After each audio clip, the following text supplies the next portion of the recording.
Hello students, welcome back to IIT Manthan. So again we will be continuing with our chapter that is photosynthesis. इस chapter में हमने जो previous lecture में पढ़ा था that was about C2 cycle, ठीक है, ग्लाइकोलेट साइकिल. उसके बाद हमने पढ़ा था अबाउट C4 साइकिल, ठीक है. एंड यू मस्ट नो कि C4 और C2 में क्या डिफरेंसेस हैं, ठीक है. और we have also read about कि C4 प्लांट्स के क्या स्पेशल अडेप्टेशंस होते हैं to avoid photo respiration. Hope you people remember the mesophyll cell और बंडल शीथ सेल के बारे में, ठीक है. So today we will be seeing some differences between, ठीक है, किस में, जो मैंने आपको पहले बताया था अबाउट C3 एंड C4, ठीक है. So I will be drawing a table for you in this case. So now over here I have written some characters मतलब ये सारी चीज़ें हैं, इनके बेसिस पे हम कंपैरिजन करेंगे बिटवीन C3 एंड C4, ठीक है. So talking about in this character, अगर मैं C3 प्लांट्स की बात कर रही हूँ तो CO2 एक्सेप्टर है, ये इसमें CO2 एक्सेप्टर है तो क्या होगा, ठीक है. सो इफ़ यू रिमेंबर तो यहाँ पे इट वॉज RuBp, ठीक है. But if I am talking about the C4 one, ठीक है, तो C4 प्लांट्स में क्या होगा, इट इज व्हाट, पेप, ठीक है, फॉस्फोइनॉल पायरोवेट. क्योंकि यहां पे हमारे पास दो चीजें होती हैं, कौन कौन सी, एक तो होता है मीजोफिल सेल, ठीक है, और एक होते हैं क्या, बंडल शीथ, सॉरी, ठीक है, बंडल शीथ सेल्स. अब इन दोनों में ऑब्वियसली तुम्हें पता है कि अलग अलग चीजें फॉलो कर रहे हैं, एक ग्रानल है और एक एग्रानल है, ठीक है. अब यहां इस केस में in mesophyll cell they have PEP, phosphoenolpyruvate पायरोवेट, ठीक है. और coming on to the bundle sheath cell they have again RuBisCO, RuBp. Clear है. तो talking about the carbon dioxide acceptor, तो कार्बन डाइऑक्साइड एक्सेप्टर में C3 प्लांट्स के पास है RuBp. And talking about the C4 plants in mesophyll cell, उनके पास है पेप, ठीक है, और बंडल शीथ सेल्स के पास है RuBp. Hopefully it is clear. Next coming on to the first stable compound. तो पहला स्टेबल कंपाउंड अगर हम बात करते हैं in the C3 cycle, so what it will be, phosphoglycerate, hopefully you remember PGA. So in this phosphoglycerate, ठीक है, that is PGA, ठीक. तो ये क्या है, पहला स्टेबल कंपाउंड है इन दिस केस, जो कि किसका है, 3 कार्बन कंपाउंड का, ठीक है. I should write this somewhere over here.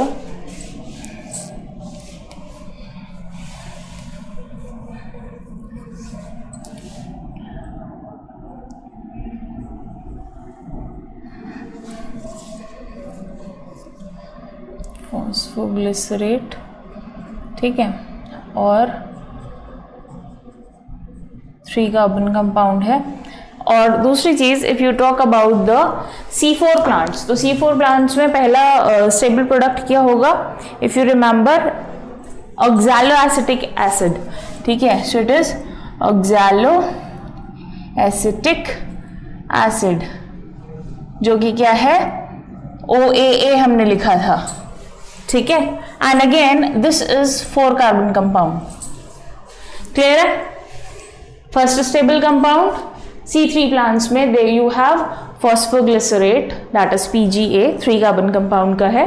And in C4 plants you have oxaloacetic acid, that is 4C, 4 carbon compound का है.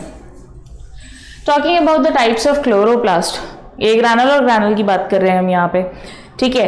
तो इन C3 plants you have, mesophyll का केस ही है सिर्फ C3 प्लांट्स में, क्योंकि यहाँ पे तो ये कोई स्पेशल अडेप्टेशंस करते ही नहीं है, ठीक है. तो यहाँ पे कौन से प्रेजेंट है, जो जनरल होते हैं.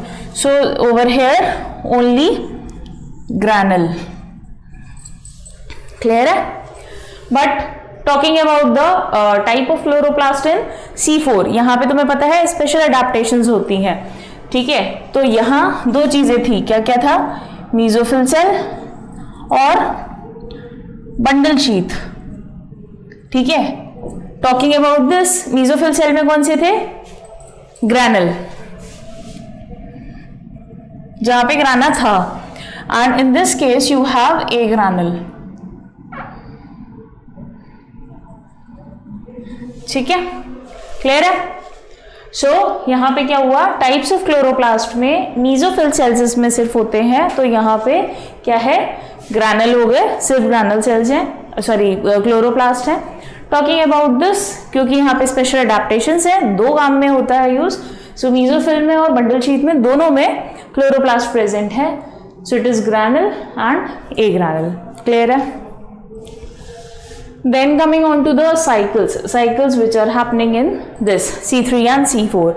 So talking about this, यहाँ पे सिर्फ एक ही साइकिल होती है, ठीक है, दैट इज योर C3 या फिर डार्क रिएक्शन, ठीक है। तो यहाँ C3 प्लांट्स के पास सिर्फ एक साइकिल है, but coming on to C4, तो यहाँ पे क्या होगा, दो साइकिल्स होती हैं, ठीक है। कौन कौन सी, एक तो C4 और एक C3, both C4 and C3 cycle, hopefully it is visible, okay, ठीक।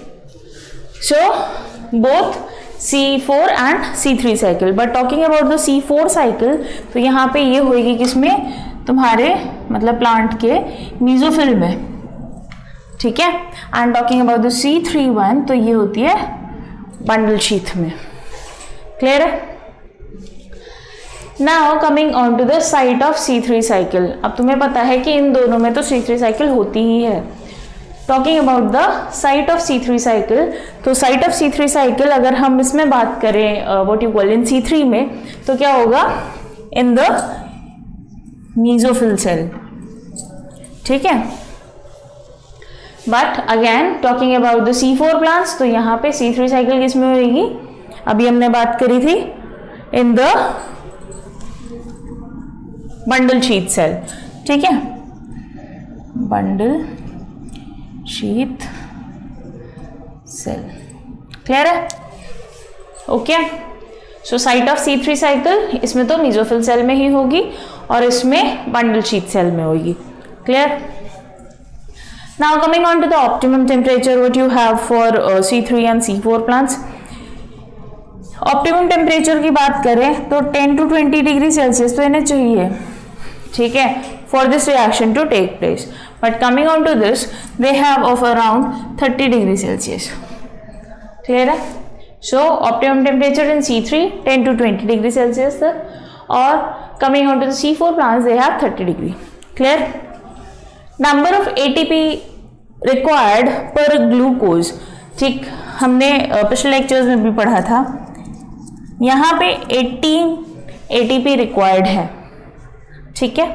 कमिंग ऑन टू दिस, यहाँ पे क्या थे, 18 + 12, so in total 18 + 12 is your 30 ATP, ठीक है, क्लियर है। तो this is about C3 and C4, your number of ATPs which are being required. Coming on to the enzyme, तो एंजाइम में कौन कौन से एंजाइम्स यूज हुए थे इस पे, यहाँ पे इट वाज रुबिस्को, ठीक है, एंड यहाँ पे इट वाज बोथ पेप्को और रुबिस्को, ठीक है। सो यहाँ पे दोनों एंजाइम्स यूज होते। Hopefully this comparison is clear between C3 and C4 plants, ठीक है। Again this contains an important part of your the whole gist which we have studied in C3 and C4 cycle, ठीक है। तो इसे याद रखना, तो इट्स मैंडेटरी, क्लियर है। एंड होपफुली साइकिल्स प्रैक्टिस कर ली होंगे आपने अभी तक।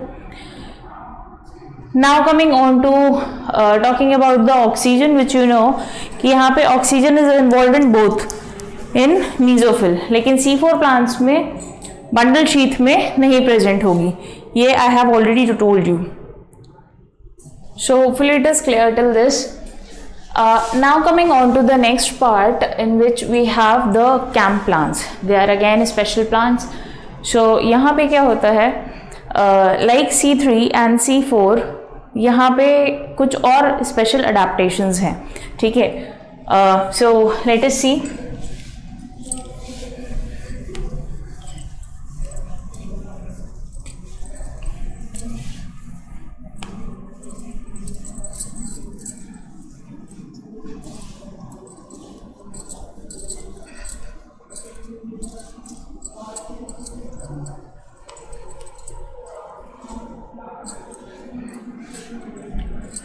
So in this we have camp plants, ठीक है. Camp plants actually have a special kind of metabolism which is actually क्या, crystallization acid metabolism, ठीक है. So this is actually a family. So this is special type of metabolism, ठीक है, जो कि basically क्या होता है, जो डेजर्ट प्लांट होते हैं उनमें होता है ये, ठीक है. सो दिस इज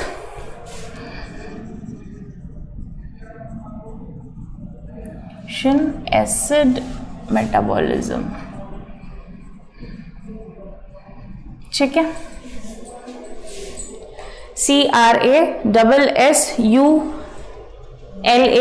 CRASSULACEAN, ठीक, crassulacean acid metabolism. And what I told you कि ये होता है किसमें, इन योर सेक्युलेंट ज़ेरोफाइट्स, ठीक है, जैसे हो गया तुम्हारा कैक्टस. तो इसमें they follow some special feature. Now इसमें स्पेशल फीचर क्या है, लेट अस अंडरस्टैंड दैट. जैसे आपने देखा था C4 प्लांट्स में फोटो रेस्पिरेशन को रोकने के लिए वो क्या करते हैं कि मीजोफिल और बंडल शीथ में they play.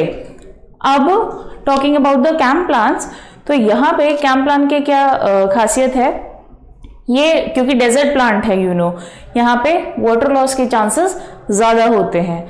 So to avoid that water loss, तो ये अपने स्टोमाटा की ओपनिंग एंड क्लोजिंग का टाइम चेंज कर देते हैं, ठीक है. So these have actually scotoactive this thing stomata,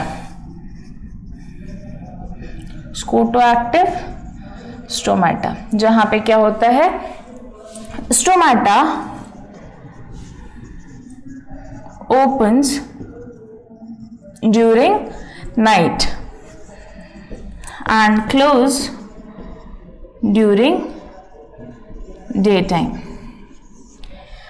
as we all know कि यहाँ पे अगर हम डेजर्ट प्लांट की बात कर रहे हैं, we are talking about the succulent plants, जैसे कैक्टस हो गया, तो वहाँ पे वाटर लॉस के चांसेस बहुत ज़्यादा होते हैं due to maximum sunlight heat present होती है, ठीक है. अगर यहाँ पे मॉर्निंग टाइम पे, लाइक डे टाइम पे, जहाँ मैक्सिमम बहुत ज़्यादा गर्मी है, टेम्परेचर बहुत ज़्यादा है, यहाँ से वाटर लॉस ज़्यादा होएगा, ठीक है. सो अगर इस इफेक्ट को इनको रोकना है तो व्हाट दे डिड इज कि ये अपने स्टोमाटा की ओपनिंग एंड क्लोजिंग का टाइम चेंज कर लेते हैं, ठीक है. And they have some special cycle again, like C3 और C4 में और C2 में पढ़ी थी हमने. सो इनके पास भी एक स्पेशल साइकिल है जिसकी वजह से ये डे और नाइट में थोड़ा सा चेंजेस कर सकते हैं. And their stomata are known as scotoactive stomata. Hopefully it is clear, ठीक है. और ये दीज आर ज़ेरोफाइट्स. क्लियर है यहाँ तक? सो सी दिस. अब यहाँ पे it is during the night time की प्रोसेस क्या होगा, ठीक है. सो यू ऑल नो यहाँ पे स्टोमाटा रात में ओपन है, ठीक है. क्या मिला यहाँ से, CO2 आ रहा है. This CO2 again combines with water, ये आपने पहले भी पढ़ा हुआ है, ठीक है. क्या बना रहा है, H2CO3, ये अलग हो जाएगा और यहाँ पे बाइकार्बोनेट आयन अलग हो जाएंगे. Then PEP comes in the presence of PEPCO enzyme which is used, क्या फॉर्म कर रहा है, ऑक्सैलोएसिटिक एसिड. ऑक्सैलोएसिटिक एसिड यहाँ पे NADPH2 चेंज हो जाता है किसमें, NADP में, और उसके बाद then this oxalo acid changes into malic acid. Clear है? ये जो मैलिक एसिड है ये स्टोर हो जाता है किसमें, वैक्यूल में, ठीक है। So this vacuole have stored malic acid and you know कि प्लांट्स में vacuole as compare to animal cells बहुत ज़्यादा बड़ा होता है for the storage of water and such substances. Clear है। तो क्या हुआ, in the night time when the stomata are open, यहाँ पे एक साइकिल चलेगी जहाँ पे they will be forming malic acid. Clear है, which gets stored in the form of malic acid itself in the vacuole of the plant cell. Now talking about the daytime. Hopefully this is visible to you. Okay. So now talking about the daytime, during day. तुम्हें पता है कि एक light reaction होता है, ठीक है, which will be taking place. तो अब यहाँ पे क्या होगा, जो ATP और NADPH2 है जो तुम यहाँ देख रहे हो, ठीक है, this is been taken from the light reaction. Clear. यहाँ पे C3 cycle will be occurring, glucose form हुआ, ठीक है। ये जो वैक्यूल में मैलिक एसिड स्टोर था, in that case malic acid store हुआ था, ये malic acid will then be utilized as PEP पे, ठीक है, जहां पे NADP क्या बना रहा है वापस से, NADH2 कार्बन डाइऑक्साइड रिलीज। यहां देन क्या हो रहा है, ये C3 साइकिल करेंगे and glucose will be formed. Clear है। So what is happening is कि यहाँ पे ये जो स्टोर्ड मैलिक एसिड था, पहले क्या हुआ, इन्होंने ये मैलिक एसिड बनाया, स्टोर हुआ, स्टोर होने के बाद दिन में इसका यूटिलाइजेशन होगा for the C3 cycle to take place, ठीक है, फूड बनाने के लिए, कुल मिला के फोटोसिंथेसिस करने के लिए। Hopefully it is clear. Again ये बाकी एज कम्पेयर टू बाकी थिंग्स थोड़ा सा इजी साइकिल्स हैं, ठीक है। So this you need to learn. Next coming on to कि कुछ फैक्टर्स हैं which actually affect photosynthesis. So let us see कि वो क्या होंगे. Hopefully you people have drawn this and making only this kind of cycle will work. ठीक है. So now coming on to factors affecting the rate of photosynthesis. यहाँ पे basically आप दो तीन चीज़ें पढ़ोगे, ठीक है. Basically it was a concept given by Sachs जिसमें उन्होंने बोला था कुछ कार्डिनल पॉइंट्स होने चाहिए हैं, जैसे कि if you have some temperature और प्रेशर तो उनकी कुछ ऑप्टिमम वैल्यू होनी चाहिए, इधर इट्स लो और an optimum volume, optimum value जहाँ पे फोटोसिंथेसिस मैक्सिमम है, या फिर एक वैल्यू जहाँ पे फोटोसिंथेसिस स्टॉप हो रहा है, like beyond this photosynthesis will not B taking place. So this is somewhat like this. So let us see.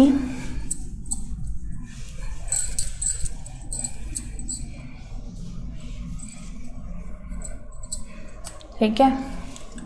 So we have factors affecting rate of photosynthesis. Check. So first of all, I am talking about the cardinal points. Cardinal points concept was given by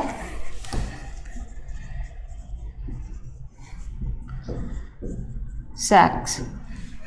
ठीक है. अब यहाँ पे इन्होंने कैसे कहा कि अगर टेम्परेचर इज अ फैक्टर, ठीक है, एक फैक्टर है जो कि अफेक्ट कर रहा है रेट ऑफ फोटोसिंथेसिस को, टेम्परेचर इज टेकन, तो यहाँ पे इस टेम्परेचर के 3 पॉइंट्स होने चाहिए. क्या क्या? दैट इज, एक तो होगा मिनिमम, ठीक है, एक होगा मिनिमम टेम्परेचर, एक होगा ऑप्टिमम टेम्परेचर,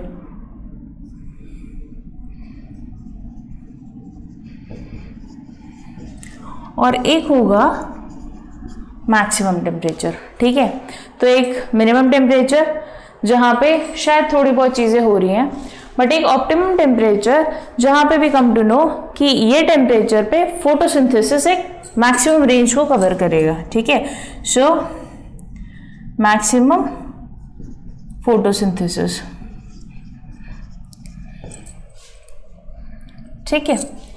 एक है maximum temperature beyond which photosynthesis होगा ही नहीं, बियॉन्ड विच यस स्टॉप्स। ये फोटो सिस्टम की नहीं, फोटोसिंथेसिस की बात हो रही है यहाँ पे, ठीक है। सो क्या हुआ, we have taken temperature is a factor which is affecting the rate of photosynthesis, मतलब कितना फोटोसिंथेसिस हो रहा है और कितना नहीं। ये जो टेम्परेचर है ये तीन चीजों में डिवाइड हो रहा है, एक तो मिनिमम है, एक ऑप्टिमम है और एक मैक्सिमम है, ठीक है। मिनिमम टेम्परेचर पे वी आरंट नोटिसिंग एनीथिंग, ठीक है। एंड ऑप्टिमम टेम्परेचर क्या है, ये वो पॉइंट है, ये वो टेम्परेचर है जहां किसी भी प्लांट का मैक्सिमम फोटोसिंथेसिस होगा। डिफरेंट प्लांट में अलग हो सकते हैं, डिफरेंट चीजें डिपेंड कर सकती हैं, but we are talking about just the temperature part, ठीक है। तो यहाँ पे ऑप्टिमम टेम्परेचर पे मैक्सिमम फोटोसिंथेसिस होगा। फिर जब हम टेम्परेचर और बढ़ा देंगे द मैक्सिमम पार्ट, तो यहाँ पे इसके बियॉन्ड फोटोसिंथेसिस विल स्टॉप, ठीक है।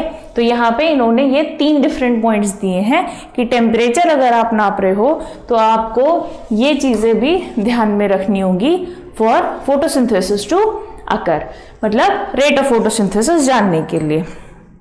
क्लियर है। Second story is of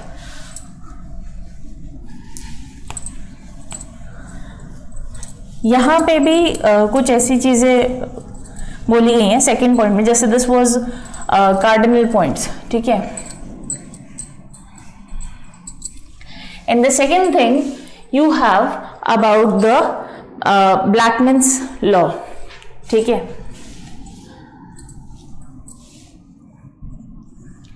its Blackman's law of limiting factors, ठीक है।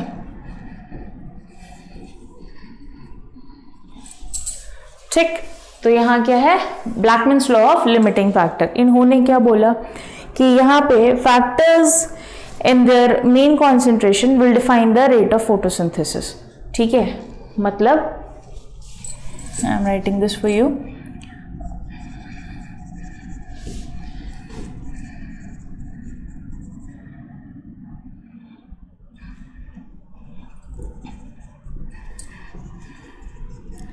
will define the rate of photosynthesis.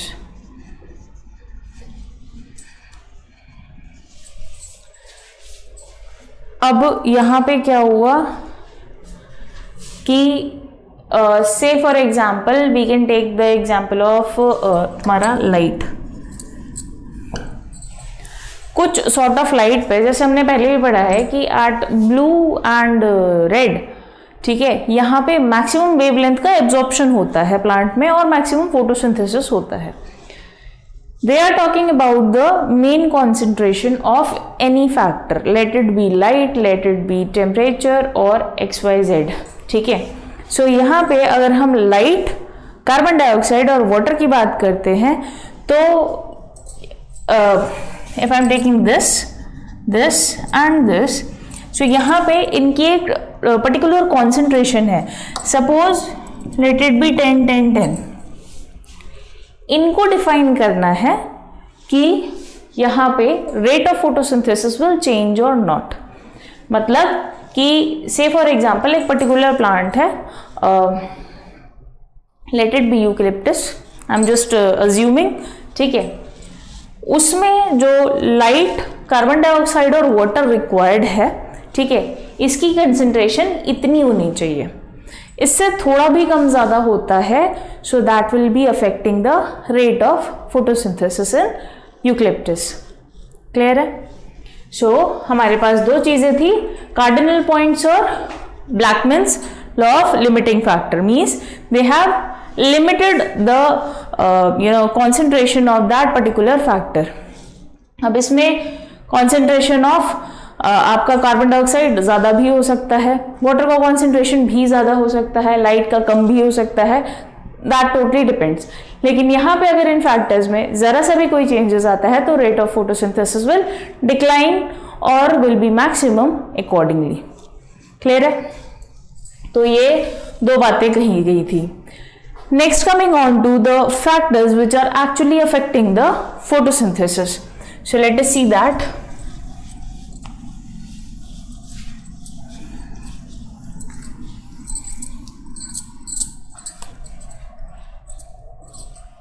अब यहाँ पे ना दो तरह की चीजें होती हैं, ठीक है। वी हैव टू फैक्टर्स, जैसे इन this case you have external and internal factors, ठीक है। किसी भी फोटोसिंथेसिस के प्रोसेस में यू नो कि कुछ इंपॉर्टेंट फैक्टर्स क्या हो सकते हैं जो कि एक्सटर्नल है। प्लांट सेल की बात नहीं कर रहे हैं हम, ठीक है। We are talking about just the external factors. So in external factors मतलब जो प्लांट से वैसे रिलेटेड नहीं है, इंटरनली प्रेजेंट नहीं है। Say for example we have light, so this is an external factor for this photosynthesis.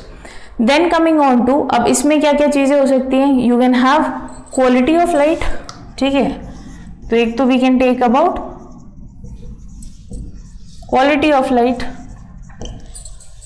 Okay. Then what we can take is,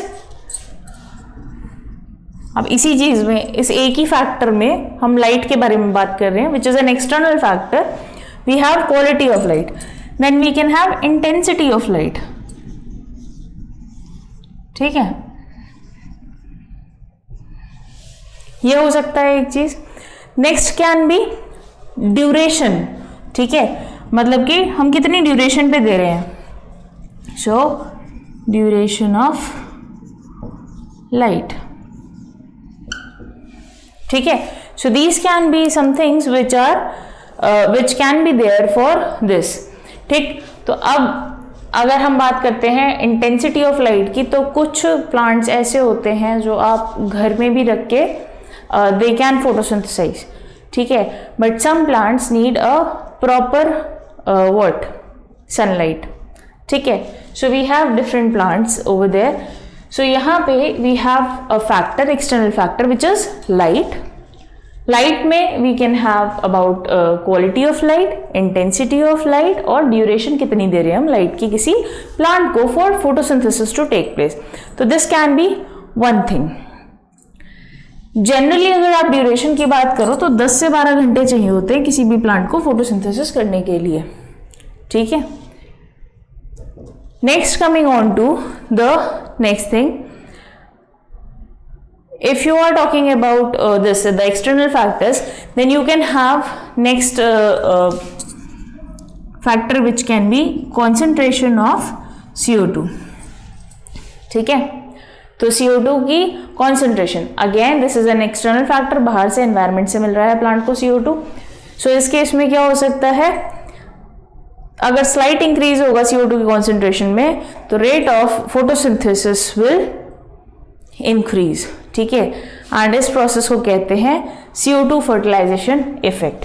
so I am writing out over hair,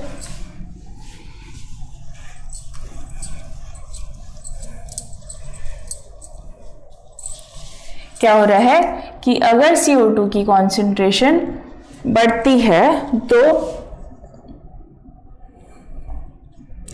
तो क्या होगा, rate of photosynthesis will increase, मतलब कि directly proportional है।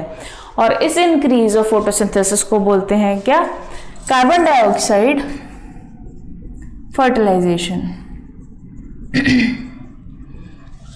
Sorry, clear है।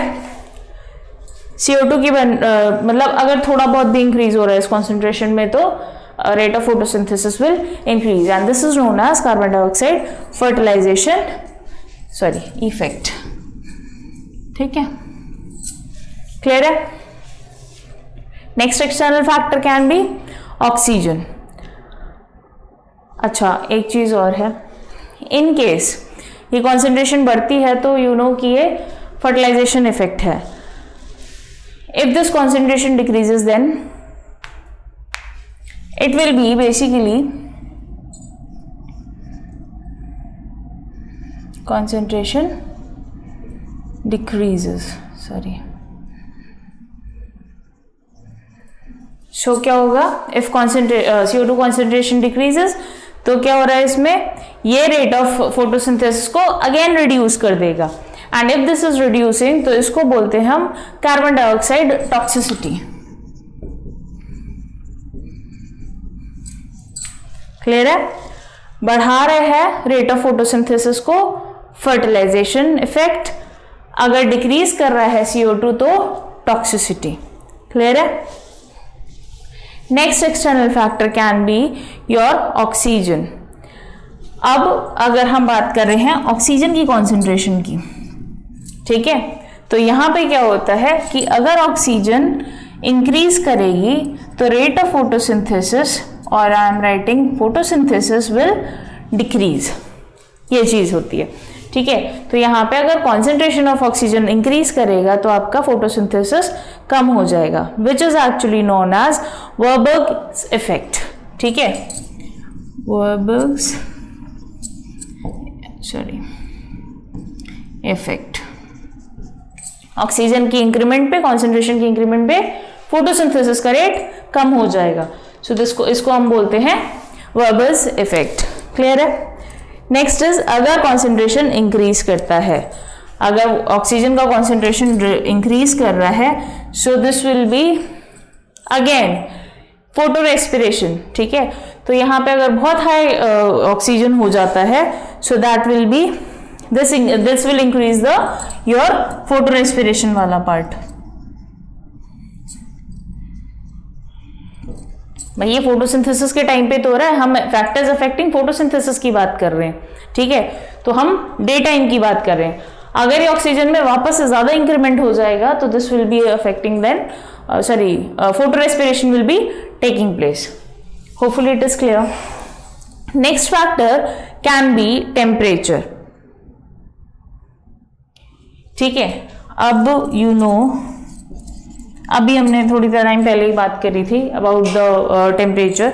ठीक है, थोड़ा भी इंक्रीज होगा टेम्परेचर में तो rate of photosynthesis will again increase. Temperature increase तो फोटोसिंथेसिस भी इंक्रीज हो जाएगा. क्लियर है? So another factor which is photosynthesis will increase. अब अगर वेरी हाई टेम्परेचर होगा तो फोटोसिंथेसिस विल स्टॉप. हमने पढ़ा था अभी मैक्सिमम टेम्परेचर जहां पे फोटोसिंथेसिस विल स्टॉप. एक ऑप्टिमम टेम्परेचर होगा जहां पे maximum photosynthesis will be taking place. Clear है? सो यहाँ पे थोड़ा बहुत भी increase in the temperature will be increasing the rate of photosynthesis. एक ऑप्टिमम टेम्परेचर होगा जहां पे फोटोसिंथेसिस मैक्सिमम होगा, लेकिन अगर हम टेम्परेचर को ज्यादा बढ़ा देते हैं तो that will be causing stoppage for the photosynthesis. उसके बियॉन्ड फोटोसिंथेसिस नहीं हो सकता. क्लियर है? So these are some external factors, मतलब कि कुछ बाहरी फैक्टर्स. नेक्स्ट इज आते हैं अबाउट एक और एक्सटर्नल फैक्टर है जो है water. You all know this. Water से कंबाइन होना है इसको, then only it will be taking place. So it is a raw material for this. ठीक है, सो हमने कौन कौन से फैक्टर्स पढ़े? Talking about the external factors, जो बाहर के फैक्टर्स थे. लाइट पढ़ा, इसमें we took quality of light, intensity of light और duration of light. Then CO2 concentration पढ़ा. CO2 की कॉन्सेंट्रेशन इंक्रीज होने पे क्या हो रहा है? रेट ऑफ फोटोसिंथेसिस भी इंक्रीज करेगा.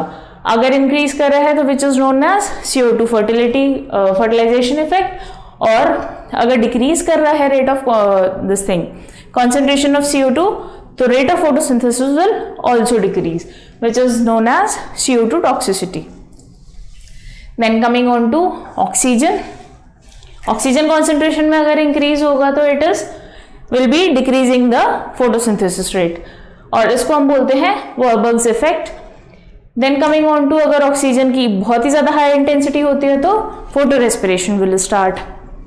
टॉकिंग अबाउट द टेम्परेचर, थोड़ा बहुत भी increase in temperature will be causing photosynthesis increase, ठीक है. Then you have optimum temperature and your maximum temperature. Talking about the water, so water is raw material for photosynthesis. Hopefully this situation is clear to you. Okay, यहाँ तक clear है. Now talking about the next part, that is the internal factors, ठीक है. So let us see that.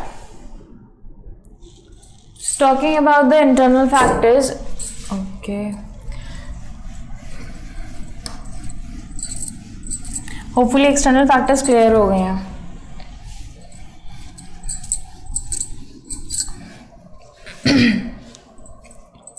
Talking about the internal factors which are affecting the rate of photosynthesis. Internal किस में बात हो रही है? ये प्लांट्स में. So first of all if I am talking about this, you have protoplasmic content. सबसे बेवकूफ़ी वाली चीज़, ठीक है. प्रोटोप्लाज्मिक कंटेंट में सिर्फ बोला गया था सेल के कुछ internal preparation, that is the protoplasm. Basically इस पे डिपेंड करता है. This is again factor. इसके कुछ कम ज़्यादा होने से क्या है, रेट ऑफ फोटोसिंथेसिस पे फ़र्क पड़ता है. But again this has not been proved yet. This is a hypothesis by the scientist which actually have done few things about it, ठीक है. सो यहाँ पे ये एक hypothesis है. this is an internal factor. second factor की हम अगर बात करते हैं, so you have chlorophyll content, ठीक है. this is something sensible. chlorophyll content. Depending upon chlorophyll content, मतलब कि एक इसमें होता है एसिमिलेटरी नंबर. एसिमिलेटरी नंबर, ये एसिमिलेटरी नंबर क्या होता है? Basically this is the amount of chlorophyll which is being fixed पर ग्राम ऑफ क्लोरोफिल, ठीक है, पर आर, ठीक. तो यहाँ पे it is amount of what? Sorry, CO2 which is fixed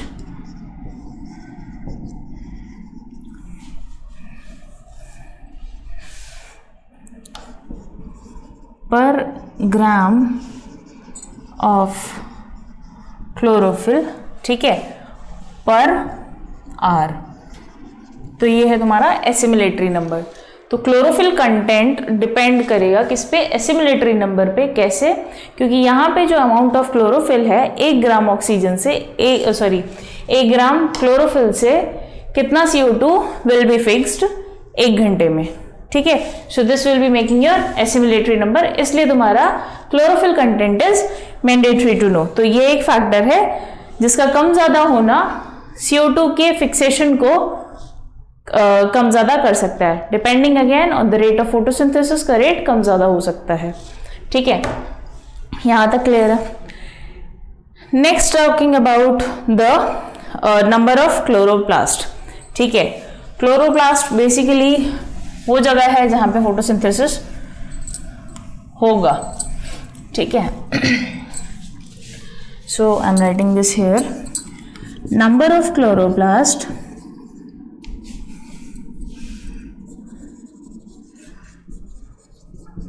ठीक है, directly proportional to rate of photosynthesis. Chloroplast जितने ज़्यादा होंगे उतना ज़्यादा फोटोसिंथेसिस हो रहा होगा. Then coming on to number and position of stomata, the fourth one, ठीक है. Number and position of stomata.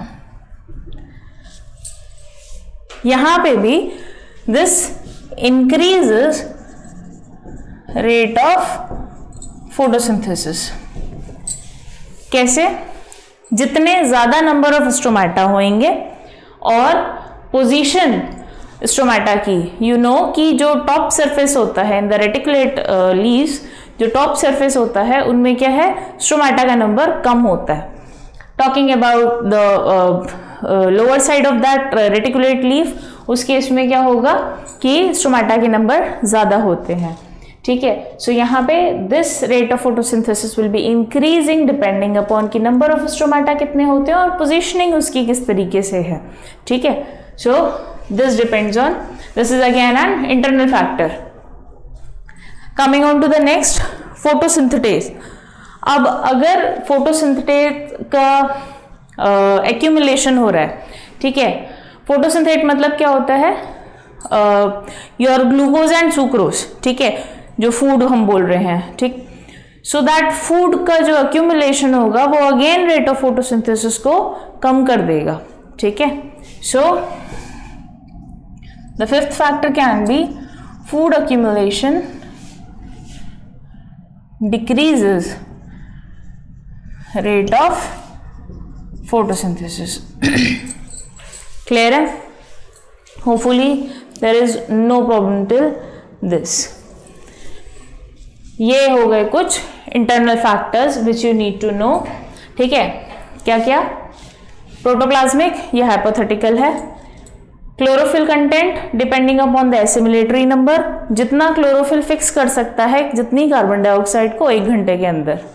ठीक है, नंबर ऑफ क्लोरोप्लास्ट इंक्रीज होंगे तो रेट ऑफ फोटोसिंथेसिस इंक्रीज हो जाएगा depending upon the number and position of stomata. So there will be an increase in the rate of photosynthesis depending upon कि अगर ये ज्यादा होते हैं तो. अगर फूड का एक्यूमुलेशन दैट इज ग्लूकोज और सुक्रोज का एक्यूमुलेशन हो जाता है, फोटोसिंथेट जिसको हम बोलते हैं, तो यहाँ पे again there will be a decrease in the rate of photosynthesis. Hopefully this is clear. And the last topic of the chapter which is, ठीक है, एंड द लास्ट पार्ट की है फोटोसिंथेट का ट्रांसपोर्टेशन कैसे होता है. फर्स्ट ऑफ ऑल फोटोसिंथेट हमने, if you remember, transport वाले चैप्टर में पढ़ा था कि फ्लोएम, ठीक है, is responsible for the this transportation of food. ठीक है, अब अगर मैं बात कर रही हूँ about the food which is being transferred, ठीक है, तो इसके मूवमेंट को हम बोलते हैं क्या, ट्रांसलोकेशन. तो अगर बात करते हैं हम फोटोसिंथेट की ट्रांसपोर्ट होने की from one location to the another is known as translocation. दूसरी चीज इसमें आती है कि यू नो कि ये ग्लूकोज के फॉर्म में होता है. ठीक है, ग्लूकोज के फॉर्म में बनता है, but for transportation this is being change into sucrose, another polysaccharide. यहाँ पे ये क्या करता है, थोड़ा बहुत वाटर लॉस हो जाता है टू फॉर्म स्टार्च अगेन. किसके फॉर्म में, स्टार्च के फॉर्म में ये स्टोर होगा, बना ग्लूकोज, ट्रैवल्ड एज सुक्रोज और स्टोर्ड एज स्टार्च. ठीक है, नेक्स्ट यू नो कि यहाँ पे phloem is the is the unit which is actually responsible for this transportation. Clear है? So each and every part को लीफ से बाकी portions में खाना पहुंचाने का काम फ्लोएम का है. Clear? So over here we complete our chapter which is photosynthesis. What I need from you is कि आप सारी cycles की C2, C3, C4 and the CAM plants वाली, ठीक है, इन सारी साइकिल्स की आप अच्छे से प्रैक्टिस करेंगे. I will be taking a test for this as well. Then if you have any problem regarding this you can ask me directly. ठीक है, major portions you need to practice about it. और again I am telling you, रट्टाफिकेशन plant physiology में will not be working so much. ठीक है, यहाँ पे आपको समझने की ज़्यादा ज़रूरत है. एक बार नहीं 10 बार पूछ सकते हो, कोई दिक्कत की बात नहीं है. ठीक है, till then take care, bye bye, thank you so much.